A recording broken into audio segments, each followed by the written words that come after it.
Hey everyone, this week I got a brand new Renault Alpine, which kind of completed the trio of Renault Alpines. So this kind of shows the stages of development from the early car, which just came in. These are all by Otto. This is the original, this is the A310. So these are Renault Alpines, sometimes just called Alpines. This is the A310. This is a 1600, which is the 4-cylinder. Later, late 70s, these got the PRV V6. PRV is Peugeot, Renault, Volvo. It's the 2.8 liter V6 that wound up in the DeLorean. Not exactly a powerhouse. Obviously this 4-cylinder wasn't known to be a powerhouse either. Otto, typical quality, which is pretty good paintwork. Windows are pretty good in terms of bowing. I like the raised lettering, that's a nice detail. Single outlet exhaust.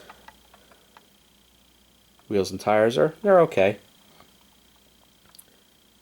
And it's interesting how the hood is made in such a way it really looks like a separate piece. And on later autos and later cars, this would have been molded in place. So that's kind of interesting how they did that. So this is was this a 1970? Yeah, 1972. Car number 1104 out of 1500.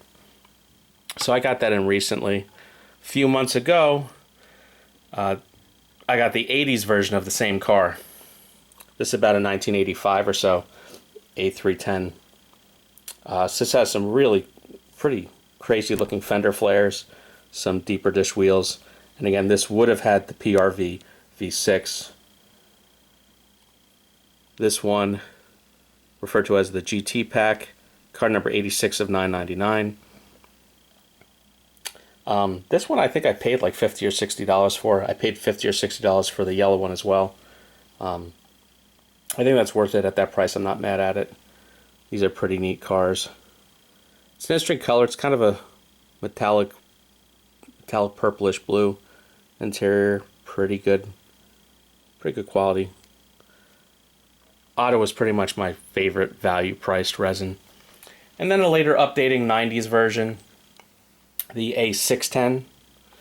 Not exactly the identical platform, but you're still using the PRV V6. This is just such a cool, early mid-90s car. You can now actually buy them on sites like Bring a Trailer. They're imported in because of the 25-year rule. There's one for sale now in blue for about 25 grand. I love the scale BBS mesh wheels. There's an interior shot again. Now, at this point, these were actually turboed. So they made 200-ish horsepower. I think under 250 from memory. So a fair bit quicker than anything we would have had in a DeLorean. This is the GTA Le Mans Danielson version. Car number 966 out of 999. This is just, I had chased this for a while. I think I paid $70, $80 for this, which is about retail. Again, at that price I'm not mad at because these are cool cars. I think it's a neat way to see the evolution of you have 70s, 80s, and 90s of the same car. Kind of similar with the Lotus Esprit, how it went on for decades and decades, largely unchanged. Packaging, you've seen one Otto box, you've seen them all. The only way to know what car is in it is to actually look at the sticker. But yeah, not the most exciting packaging. I always like how at least Otto gives you extra badging in case something falls off, and I have so many people complain about my cars being dusty and then I clean them and, things fall off. But that's the internet for you. Alright, that's it for this week. I did buy some new cars, so there's some new content coming soon. Thanks again, everyone. Please like and subscribe.